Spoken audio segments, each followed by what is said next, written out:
Ya, Shalom Bapak Ibu sidang jemaat di TPI Benowo. Saya ucapkan selamat malam, selamat bertemu kembali di dalam kasih Tuhan kita Yesus Kristus.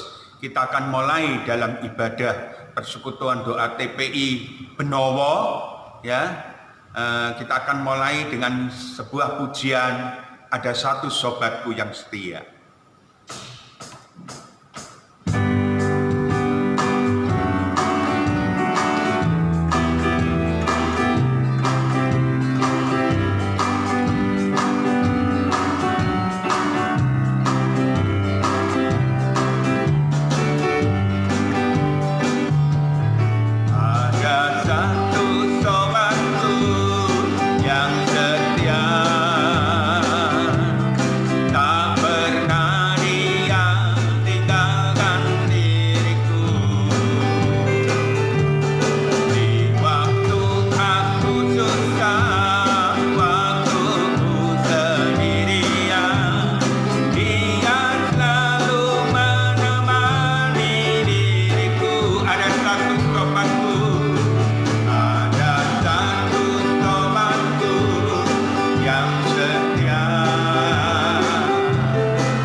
Tuhan, Bapak Ibu sidang jemaat TPI Benowo, kita sudah memuji nama Tuhan ya.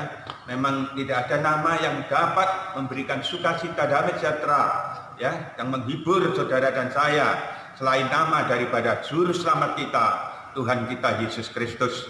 Puji nama Tuhan. Baiklah, sebentar kita persiapkan hati dan pikiran kita Bapak Ibu untuk kita mendengarkan kebenaran firman Tuhan yang akan disampaikan oleh hambanya. Untuk menyambut kebenaran firman Allah, saya mengajak Bapak Ibu sidang jemaat TPI Benowo malam ini dan sama-sama menaikkan sebuah pujian, Selidiki Aku Tuhan.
Tuhan yang akan disampaikan oleh hambanya Bapak Pendeta Muda Gideon Bondo Ikhtiar. Waktu dan kesempatan kami berikan kepada hambanya. Selamat malam Bapak, Ibu, dan saudara-saudara dalam kasih Tuhan. Malam hari ini kita akan bersama-sama belajar firman Tuhan, khususnya di Jemaat TPI Benowo. Malam hari ini kita rindu belajar bersama-sama tentang perumpamaan Tuhan Yesus tentang seorang penabur. Mari sebelumnya kita akan masuk di dalam doa. Bapa di surga, malam hari ini kami datang kepadamu dan bersyukur atas kasih yang kau berikan bagi kami, sehingga Tuhan memimpin menyertai kami dari pagi, siang, hingga malam hari ini. Dan kalau sebentar kami akan bersama-sama belajar firman-Mu, biarlah Tuhan memberikan kami semangat dan rindu belajar dan belajar. Terima kasih Bapa, kami serahkan pemberitaan firman Tuhan dari awal hingga akhirnya, hanya di dalam nama Tuhan Yesus Kristus. Nah, Bapak Ibu yang dikasihi Tuhan, khususnya jemaat TPI Benowo, mari kita akan bersama-sama membuka di dalam Alkitab kita. Kita akan melihat tentang perumpamaan Tuhan Yesus tentang seorang penabur. Kalau kita melihat di dalam Injil Matius pasal 13 ayat 1 sampai ayat 13, kalau saudara baca dengan teliti, di situ ada keterangan, ada seperti soal gitu ya, tetapi bawahnya ada jawabnya. Kalau kita melihat ada 4 orang ya, atau 4 benih yang ditaburkan. Yang pertama itu berbicara benih yang jatuh di pinggir jalan. Itu akan dijawab pada ayat yang ke-19 ya. Berikutnya kalau kita membaca ayat yang kelima, benih yang jatuh di tanah berbatu-batu, itu pun juga dijawab pada ayat yang ke-20. Sedangkan ayat yang ke-7 itu benih yang jatuh di tengah semak-semak duri, itu pun juga dijawab pada ayat yang ke-22. Sedangkan ayat 8 jatuh di tanah baik, itu pun juga dijawab pada ayat 23. Saya tertarik mengajak bersama-sama membaca ayat yang ke-22 ya. Injil Matius pasal 13 ayat yang ke-22. Mari kita akan bersama-sama membaca, Bapak Ibu yang di rumah. Injil Matius pasal 13 ayat yang ke-22 saja ya. Kalau saudara membaca ayat yang ke-7 itu dijawab ayat 22. Saya rindu jawaban ayat 22 untuk kita renungkan pada malam hari ini. Mari kita baca bersama-sama ayat 22 di dalam Injil Matius 13 tentang perumpamaan seorang penabur.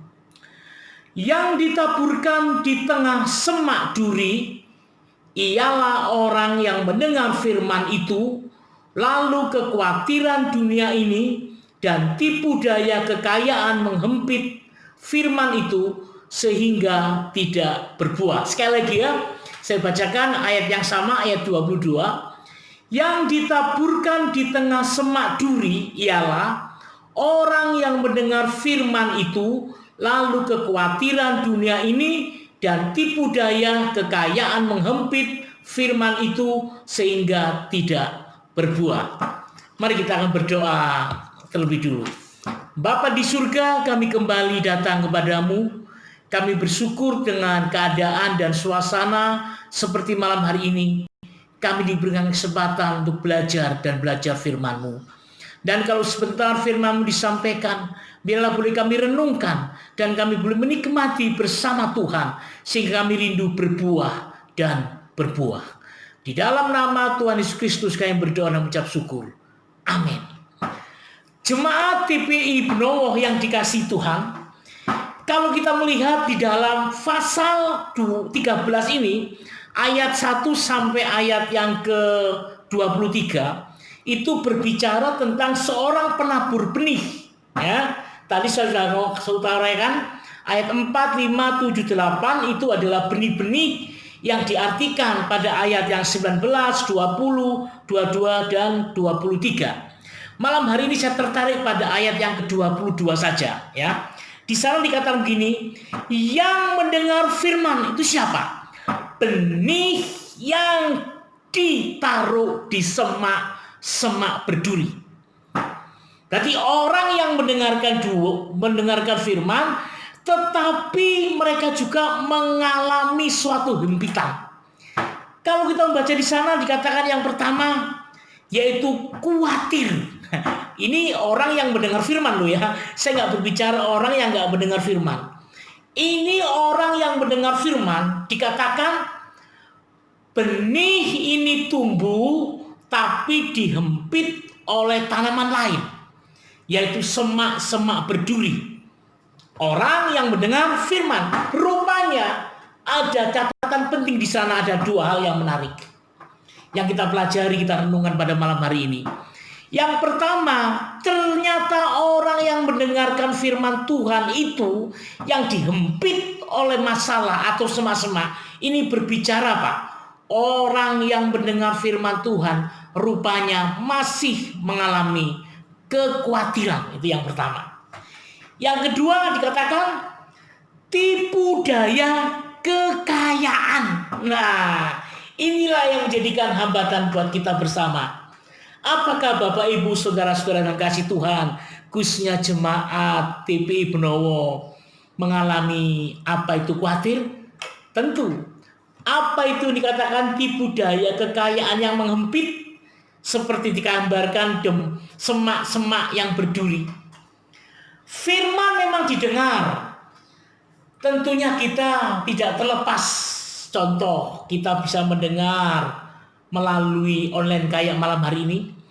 Kita bisa mendengar dan melihat hamba Tuhan menyampaikan firman di mimbar. Atau mungkin juga kita mempunyai HP sehingga firman juga bisa dibaca di sana. Bukankah ini adalah firman yang hidup di dalam hidup ini? Tetapi jangan lupa, ternyata hidup ini juga ada tuntutan. Kalau saudara membaca ayat yang terakhir dikatakan apa? Dituntut untuk berbuah. Jadi hidup ini tidak boleh kita nggak melakukan apa-apa, tidak ada pertumbuhan, tidak ada perkembangan, diam saja. Mungkin situasi dan keadaan menjadikan kita hambatan. Tetapi kalau kita bersama Tuhan, Bapak Ibu boleh khawatir, tetapi kekhawatiran itu kalau kita berikan kepada Tuhan, maka kita diberikan jalan keluar. Kenapa saya tertarik pada ayat yang ke-22? Karena ayat 22 ini mengandung dua pertanyaan yang menarik, yaitu kata khawatir dan tipu daya kekayaan menghimpit. Pertanyaannya, apakah kita mau kaya? Boleh kaya? Itu tentu semua orang percaya, termasuk saya, mau kaya. Tetapi jangan lupa, kekayaan itu jangan menghempit hidup kita. Sehingga untuk mengurangi kita untuk belajar firman, mengurangi kita untuk berdoa, pikiran kita selalu harta. Kaya. Bapak Ibu dalam kasih Tuhan, kalau kita melihat dikatakan tadi ayat yang ke-7, benih yang jatuh di tengah semak tetap hidup seperti orang mendengar firman Tuhan. Tetapi dalam hidup itu kita dituntut untuk berbuah. Makanya untuk berbuah rupanya tidak semudah kita bayangkan. Ternyata ada kekhawatiran dan juga ada kekayaan yang menghempit kita. Bapak Ibu dalam kasih Tuhan, kita sih boleh kaya. Tetapi biarlah kekayaan itu tidak mengganggu, bahkan menghempit pikiran kita untuk tetap cinta akan firman Tuhan. Jemaat kekasih TPI Benowo, kekayaan yang menghambat itu membuat kita kadang-kadang lupa akan firman Tuhan. Kemampuan kita, bahkan kesenangan kita, kadang-kadang firman Tuhan itu dikalahkan. Mungkin kita tanpa disadari ada banyak pilihan. Bisa baca firman Tuhan sendiri, bisa mendengar firman dari orang lain. Ini juga termasuk apa? Kesempatan kita belajar akan firman Tuhan. Tetapi kalau semak duri sama-sama hidup, yaitu kekhawatiran dan tipu daya kekayaan, inilah menjadikan hambatan buat kita bersama. Hidup berbuah itu tidak gampang, Bapak Ibu. Semestinya kita ini memang harus berbuah dan bisa berbuah. Kenapa? Hempitan apapun yang terjadi boleh kita hadapi. Tetapi Bapak Ibu harus sadar. Coba kita baca satu ayat di dalam Filipi 2 ayat 13 ya. Kita baca Filipi pasal 2 ayat yang ke-13. Saya rindu ayat ini menyadarkan kita bersama. Filipi pasal yang kedua ayat yang ke-13 saya baca buat Bapak Ibu. Sudah siap Bapak Ibu yang di rumah? Saya bacakan Filipi 2 ayat 13. Mengatakan demikian, karena Allah lah yang mengerjakan di dalam kamu baik kemauan maupun pekerjaan menurut kerelaan. Nah, sekali lagi saya ulangi ayat ini ya. Ya, supaya ayat ini diulang-ulang menyadarkan kita ya. Dikatakan demikian sekali lagi, karena Allah lah yang mengerjakan di dalam kamu.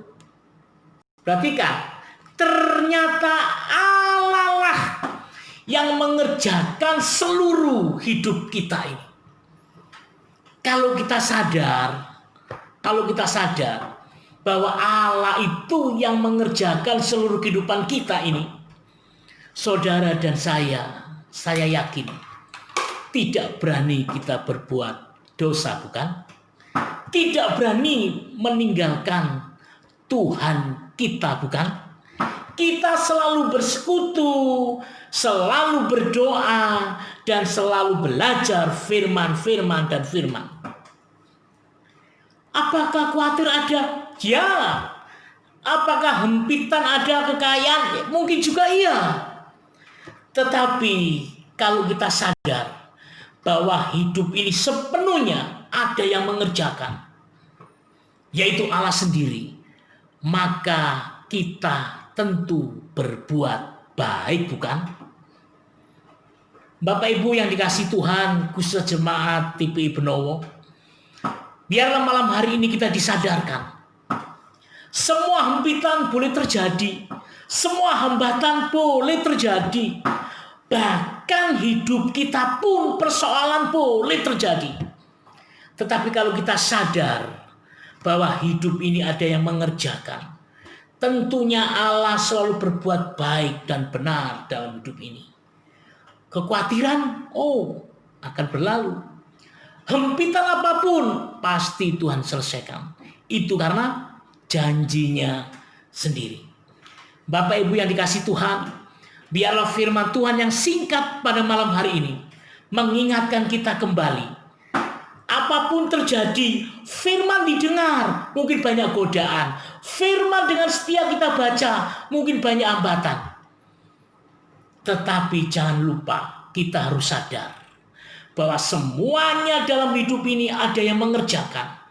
Dia adalah Allah yang hidup, Allah yang memberkati saudara, dan juga Allah yang memberkati saya. Biarlah firman Tuhan pada malam hari ini mengingatkan kita bersama, menyadarkan kita bersama, cintailah firman Tuhan, dan cintailah Tuhan Yesus sebagai Allah yang hidup, yang mengasihi, menolong, dan memberkati kita semua. Tuhan memberkati. Mari kita akan berdoa sekali lagi. Bapa di surga, firman-Mu sudah kami sampaikan. Biarlah Roh Kudus sendiri yang menyempurnakan untuk kami boleh sadar bahwa sebenarnya hidup ini Engkau sendiri yang mengerjakan, Engkau sendiri yang melakukan. Sehingga kami tahu Tuhan, apapun yang terjadi, kami tidak khawatir. Hempitan, persoalan, keadaan apapun yang terjadi, kami tidak khawatir. Karena Engkau ada di pihak kami. Terima kasih Bapa, di dalam nama Tuhan Yesus Kristus kami sudah berdoa dan mengucap syukur. Amin. Selamat malam, Tuhan Yesus memberkati.